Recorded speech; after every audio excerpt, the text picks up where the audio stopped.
हम इंग्लिश में कम्युनिकेट करते हैं थ्रू सेंटेंसेस, ठीक है। सेंटेंस का स्ट्रक्चर क्या होता है? सेंटेंस का स्ट्रक्चर होता है subject, helping verb, main verb और ऑब्जेक्ट, ठीक है। अब subject is a doer, object on which the action is done, helping verb और मेन वर्ब जो होते हैं ये हमें बताते हैं अबाउट टेंस, कि आपका जो एक्शन है when it is being done, tense, past, present and future.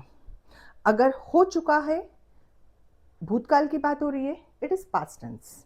चल रहा है, प्रेजेंट की बात हो रही है, इट इज प्रेजेंट टेंस। होने वाला है तो it is a future tense. अब आपका काम कितना कंप्लीट हुआ है ये हमें 4 डिग्रीज में पता चलता है। कैसे? Simple, continuous, perfect and perfect continuous. Simple, normal action is done. Continuous, action चल रहा था, चल रहा है या चल रहा होगा। परफेक्ट, कंप्लीटली डन, कुछ बाकी नहीं है। एंड परफेक्ट कंटिन्यूअस इंडिकेट्स कि एक डेफिनेट टाइम से कोई एक्शन चल रहा है या एक डेफिनेट टाइम तक कोई एक्शन चलेगा। अब हमें क्या याद रखना है? हमें याद रखना है तीनों टेंस में यूज होने वाली हेल्पिंग वर्ब्स और वर्ब के फॉर्म। ओके, सो सबसे पहले हम देखते हैं पास्ट टेंस। पास्ट टेंस में सिंपल की अगर हम बात करें, इसमें वर्ब का सेकेंड फॉर्म यूज होता है। कंटिन्यूअस की अगर हम बात करें, कंटिन्यूअस मतलब कोई काम चल रहा है तो ये वर्ब का आईएनजी फॉर्म लेता है और इसमें यूज होता है वॉज और वर का। सिंगुलर में वॉज, प्लूरल में वर।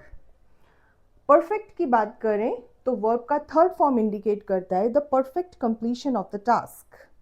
हेल्पिंग वर्ब होता है यहाँ पर हैड। और perfect continuous is the combination of perfect and continuous. तो यहाँ पर आपको हैड भी दिख रहा है, आईएनजी भी दिख रहा है and it is being connected by being.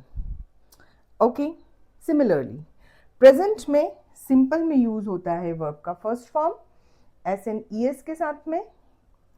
Continuous में यूज होता है इज एम आर। आई के साथ एम यूज होगा, सिंगुलर के साथ इज, प्लूरल के साथ आर और again ING form. Then perfect में वर्ब का थर्ड फॉर्म हैज और हैव। सिंगुलर में हैज, आई और प्लूरल के साथ में हैव।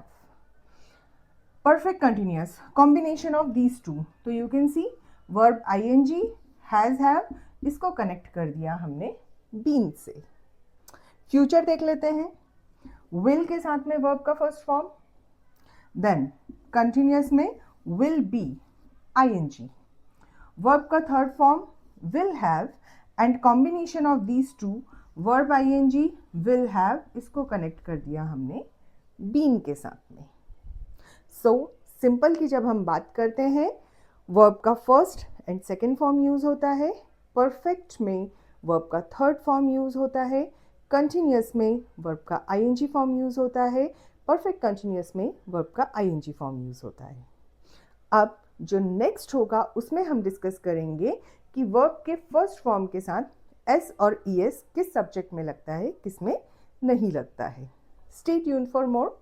Thank you.